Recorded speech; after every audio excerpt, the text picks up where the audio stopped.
Good morning, ladies and gentlemen. This is Mr. Rowe. We're looking in geometry part B. This is lesson 7, and we're going to look at the area of a trapezoid. So we're going to start off this by talking about where the formula comes from.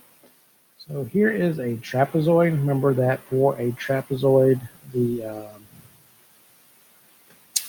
sides opposite each other are parallel, not necessarily congruent. They wouldn't be congruent, but they are definitely parallel. These sides could be congruent, but they're not necessarily congruent either.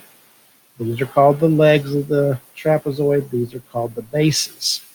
So now where does this formula come from, or what is the formula? How do we find the area of a trapezoid? So to figure this out, we're going to start off by splitting this into two triangles, not congruent triangles, just two triangles. So here's the first triangle, here's the second triangle.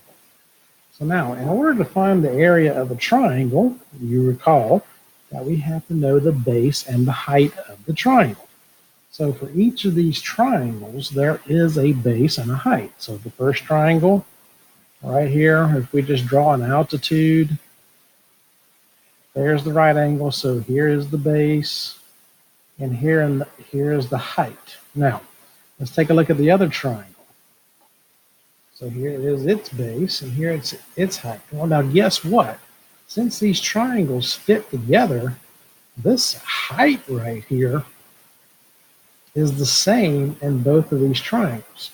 So they share a height. So that height is the same. So both triangles have the same height. But what's different about the triangles? Well, what's different is these bases. So we have two different bases with the same height. So now if we want to find the area of each of these, let's find the area of each individual triangle. So if we find the area of the first triangle, it's just simply 1/2 base 1 times the height. Well, if we want to find the area of triangle 2, same thing. It's 1/2, but this time it's B2 times the height. So notice we got 1/2 B1 times the height, 1/2 B2 times the height. So you notice they both have halves. They both share a height. The bases are different. So if we want to find the total area here, what we're going to do is we're going to add these two triangles together. And if you look, this is the formula. So I've just added these two together. And if you notice, they both share a height and they both share half. Well, we can use the distributive property to pull those out of this expression, leaving us with the formula that we should have seen at least one time before for the area of a trapezoid, which is that the area is 1/2 the height times the sum of the bases. And remember that the bases, they always are connected to each other by the right angle. And then base 1 and base 2, they're interchangeable, whichever one you want to call base 1, whichever one you want to call base 2. So let's take a look at an example of how we're going to apply this formula. So we're going to find the area of this trapezoid. So here's our trapezoid.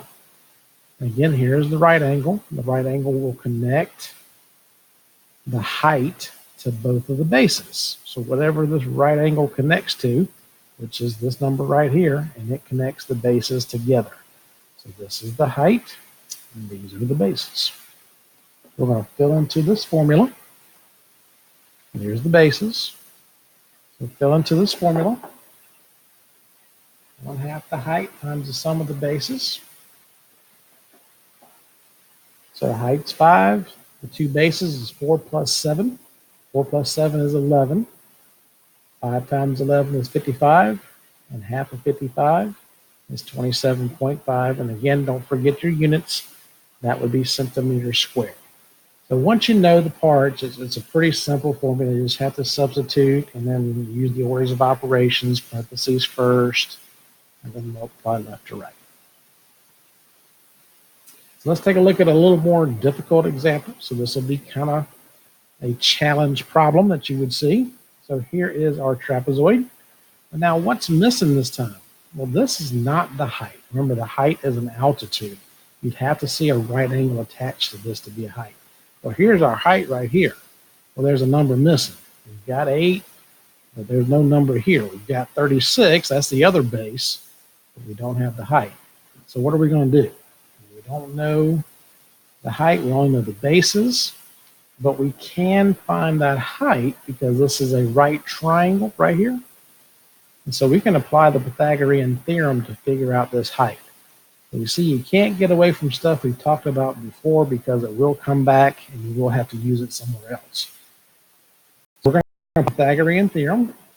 8 squared plus x squared will equal 17 squared. Now, how do I know this is C?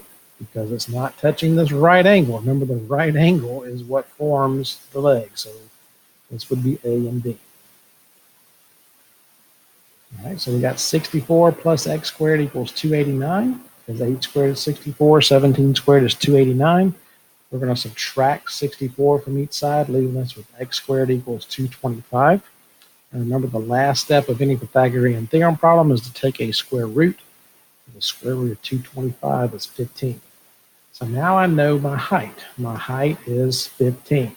So now I have enough information to find the area. Here's my two bases, 36 and 8. Here's my height, 15. So I'm going to substitute into my area formula, half the height times the sum of the bases. And so I'm going to add 8 and 36 together.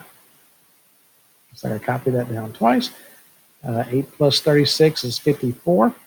So half of 54 is 22. 22 times 15, or excuse me, 15 times 44. I went ahead and did that.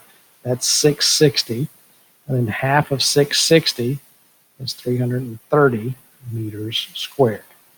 So, once you know the formula, it's pretty easy. Just make sure you understand you might have to figure out one of the parts using something we have learned previously before you find the area. So I hope this helps you finding the area of a trapezoid. If you are still a little confused by finding the area of a trapezoid, please let me know in a teacher message or make an appointment for a help session.